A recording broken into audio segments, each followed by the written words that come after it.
Long before Iqaluit became a city, it was a seasonal gathering place for Inuit, known as the Place of Many Fish.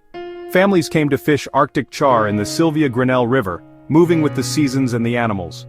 Life here was guided by Inuit Qikiqtaaluk, traditional knowledge and values passed down through generations. The land was our provider and teacher, shaping our culture and survival. Early explorers like Martin Frobisher arrived centuries ago, but for a long time our way of life continued undisturbed. Our communities thrived on sharing and collaboration, and a deep connection to the land.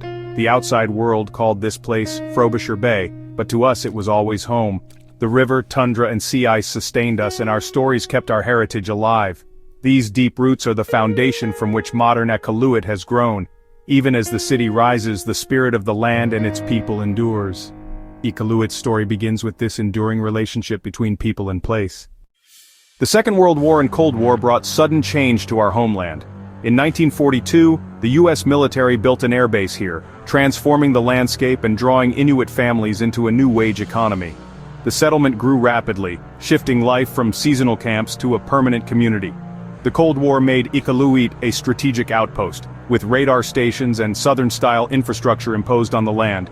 This era brought new opportunities, but also deep disruption, eroding self-sufficiency and straining our culture. The airstrip and buildings became the backbone of a future capital, but the cost was high. Our people faced a world changing faster than we could prepare for.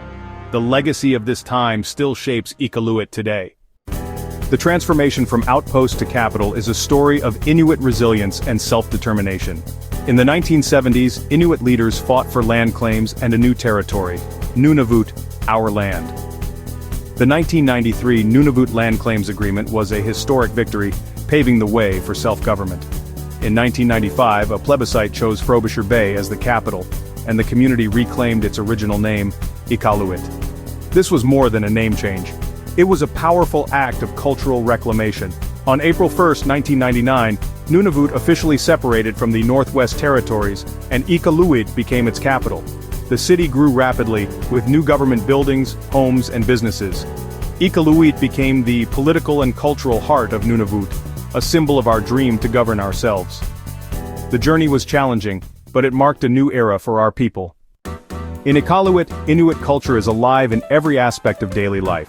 Inuktitut is spoken in homes, schools, and government, preserving our language and identity.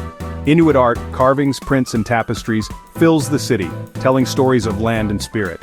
The Nunata Sunakutangit Museum and local artists keep our creative traditions strong.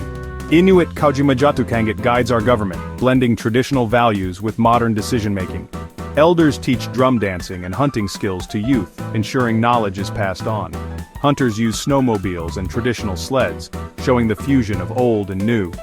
Wildlife management combines scientific and traditional knowledge. Iqaluit is a place where two worlds meet, adapting and innovating while holding fast to our roots. This is the essence of modern Inuit life in our capital. Iqaluit faces both great opportunities and serious challenges. Delivering healthcare, education, and housing in the Arctic is complex and costly. Overcrowding and high living costs are daily realities, with everything arriving by air or sea. The city relies on imported diesel for power, raising environmental and economic concerns. Despite these hurdles, Iqaluit's beauty and culture attract visitors from around the world. Festivals and outdoor adventures celebrate our traditions and landscape. Iqaluit stands as a symbol of Indigenous self-government and resilience. As the Arctic warms, our knowledge and voice are vital in the fight against climate change. Iqaluit is more than a capital. It's a beacon of hope and a lookout for the future. Our story is one of adaptation, strength, and enduring connection to the land.